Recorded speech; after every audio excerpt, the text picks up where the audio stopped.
Kaonti ma Kericho koro bago romo ma sirkand loch gwenge mokwongo e kaonti no. Romo ma bende nokelo kanyakla jotelo mopogore opogore kod jodak ma neno dongruok mosetim e higni 12 nyaka ne ten kaonti mar kor gwenge chakre.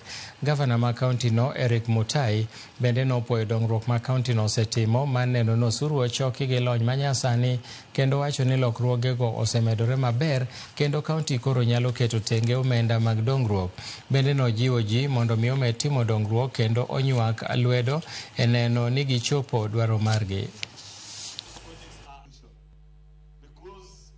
When you have 2.5 billion for development, we have 10 departments in the county government of Kericho.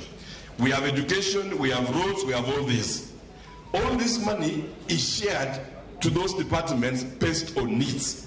Roads has been taking the lion's share since the inception of devolution in the county government of Kericho. Roads has been taking the largest share because 90%, and I know Wabunge will not like me for this one, but why we are taking RMLF is because 90% of roads are in the county, 10% is always what remains up there.